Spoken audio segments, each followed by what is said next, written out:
To yanzu idan na aminta da abin da ka zo da shi, wani suna za a raɗa mana? Masoya. In dai har kika aminta da ni, ina miki albashin ranar da aka ɗaura auren mu, to zan siya miki mota. Ni ban ga aibin Umar ba, da har mama take tada hankalinta akan sa fa.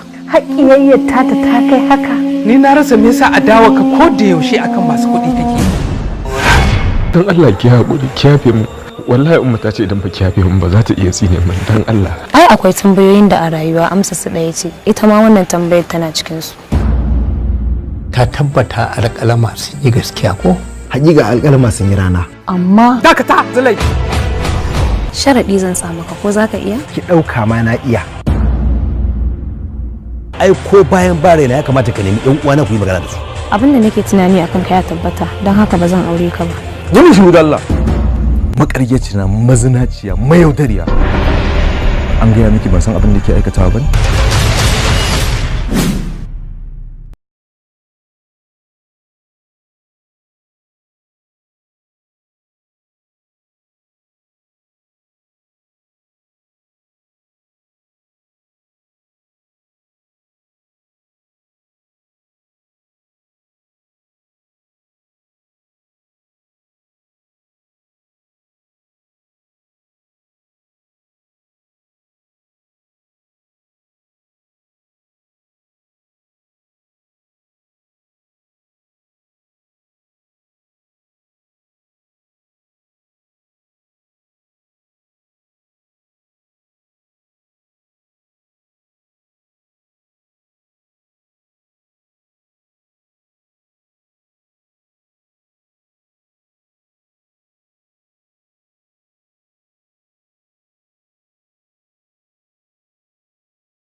A'a mama, na san duk duniya kin fi kowa son ki ganna a cikin farin ciki.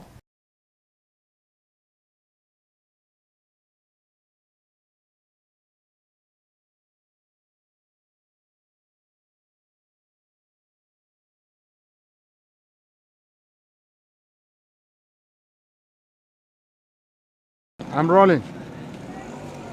Action! Ka gano su? Na ganin su.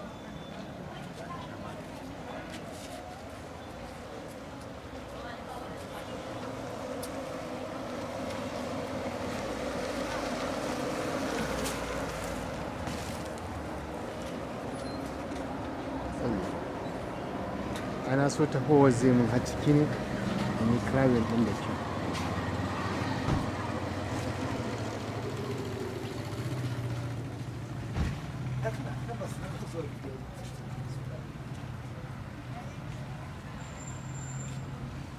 Thank you.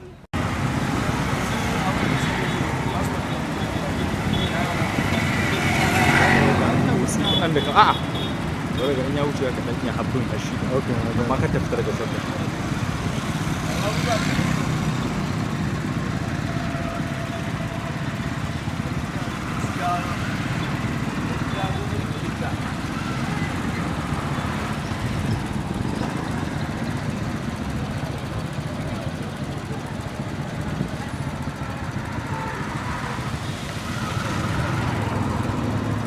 Abin da kake faɗa shi kuma ya maka.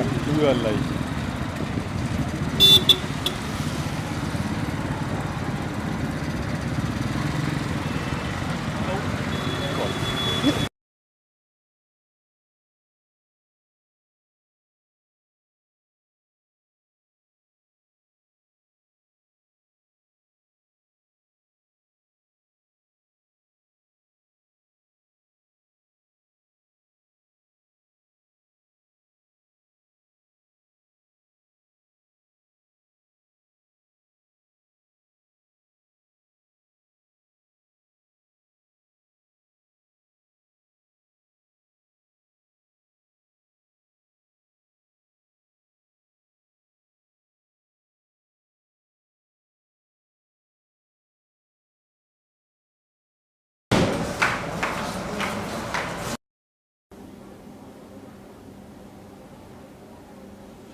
A wannan karan